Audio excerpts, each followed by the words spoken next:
Bastian time, and welcome to this episode of Zelda News. I'm your host, Bastian. Let's get on to that first story, which is about Next Level Games.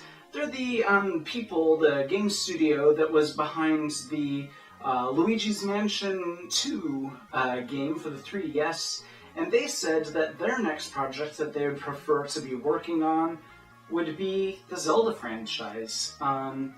That's very ambitious of them. I mean, I'm sure they did a great job with Luigi's Mansion 2. I don't know, I haven't played it, so let me know what you think about that game in the comments. But, I mean, Nintendo's already pretty busy with the Zelda series themselves. They don't really like to farm it out to too many people, so I think maybe someday down the line they might get their chance, but not anytime soon, I doubt. Speaking of developers making Zelda games or Zelda-like games, there was this game that came out recently that I hadn't heard of called Gunman Clive that I guess is supposed to be heavily influenced by Mega Man, the old school Mega Man games, and the developers for that game have come forward and said that the next game that they're working on right now is very Zelda-inspired. They specifically were talking about A Link to the Past, so sounds like I've got a new Games Like Zelda episode on my hands in the near future. And while we're talking about developers, the developers for Wind Waker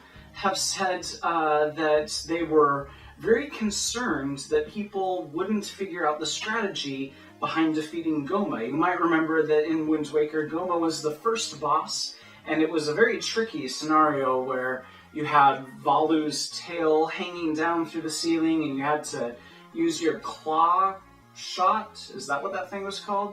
To swing across and pull down the ceiling, which would smash Gohma, and only then could you attack it.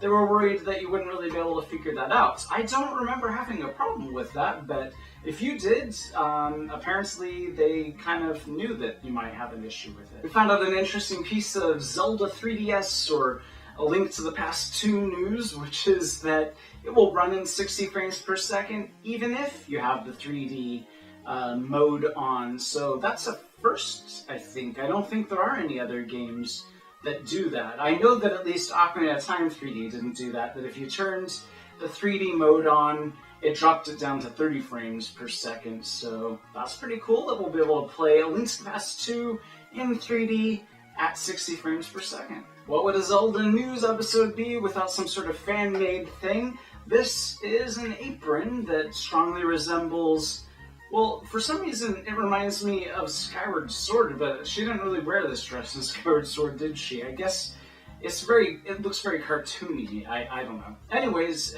for you ladies out there, or you guys who want to wear a Zelda apron, whatever. So if you want more information about that, there will be a link for you down below. I'm sure by now you've already seen this amazing short film. It's a fan-made Zelda video. It tells the story of Link's shadow returning, I guess, or maybe it's the first time Link has encountered Link's shadow in this particular era. It's pretty well done. It may not be Hollywood level quality, but it's pretty darn good, so if you want to watch that, there's a link for you down below. There's a pretty amusing site out there. It's a Tumblr called Texts from Zelda, and basically the concept is right there in the title, various mock-ups of different Hyrule characters texting each other. Pretty funny. If you want to check that Tumblr out, there's a link for you down below. We see a lot of different fan art. Here is somebody drawing the Hylian shield